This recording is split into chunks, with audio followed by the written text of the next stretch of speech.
नमस्कार। आज हम एक सफर पे निकलने वाले हैं, हजारों साल पीछे, एक ऐसी दुनिया में जो आज भी रहस्यों से घिरी हुई है। हम बात कर रहे हैं भारतीय उपमहाद्वीप की एक सबसे महान और शुरुआती सभ्यताओं में से एक, हड़प्पा सभ्यता की। तो चलिए सीधा मुद्दे पर आते हैं। एक सवाल से शुरू करते हैं। जरा सोचिए, किसी ऐसी सभ्यता के बारे में कैसे जानेंगे जिसकी लिखी हुई एक भी बात, एक भी शब्द आज तक कोई पढ़ ही नहीं पाया है? ये एक बहुत बड़ी पहेली है ना। और यही वो चुनौती है जो हड़प्पा सभ्यता को समझने के इस पूरे सफर को एक जासूसी कहानी जैसा बना देती है।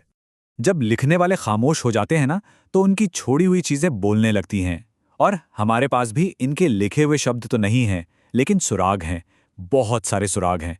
ईंटें जो उन शानदार शहरों की गवाही देती हैं, खूबसूरत मनके जो उनकी कलाकारी को दिखाते हैं, और हाँ, उनकी अस्थियां भी।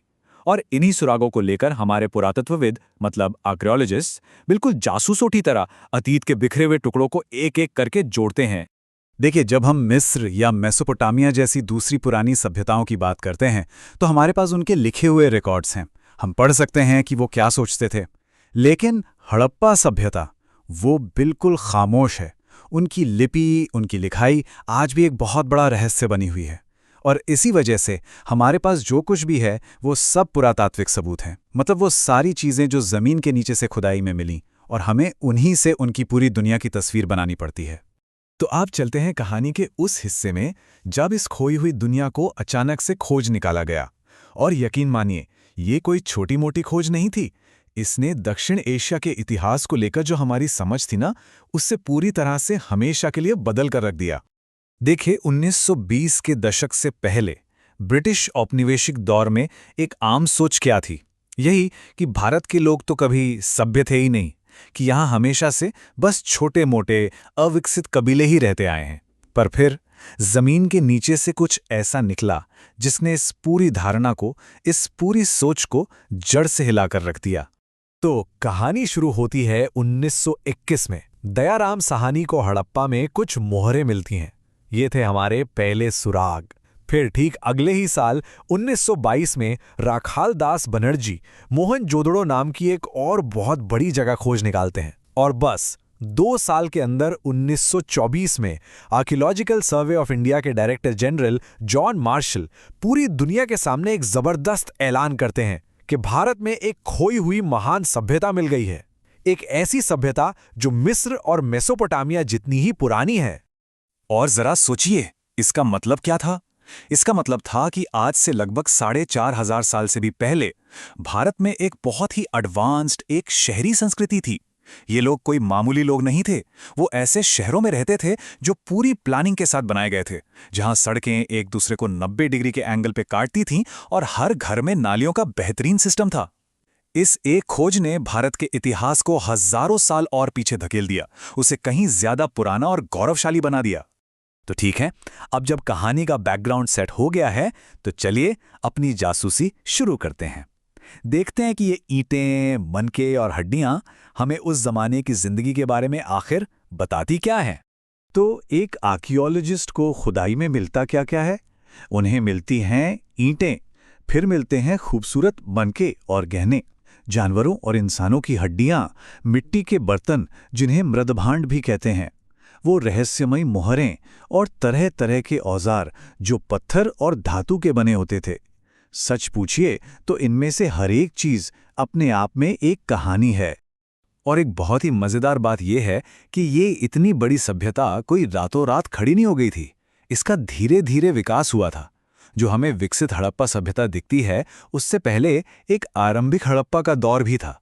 उस दौर में बस्तियां छोटी थीं, जिंदगी थोड़ी सरल थी, लोग खेती बाड़ी करते थे, पशु पालते थे। लेकिन फिर 2600 ईसा पूर्व आते आते ये पूरी तस्वीर बदल गई। अब हमारे सामने बड़े बड़े शहरी केंद्र थे, ऊंची ऊंची इमारतें थीं और एक बहुत ही कॉम्प्लेक्स समाज था। अब इन सारे सुरागों को समझना कोई एक इंसान का काम तो है नहीं। तो हमारे आर्कियोलॉजिस्ट्स अकेले काम नहीं करते, उनकी पूरी टीम होती है।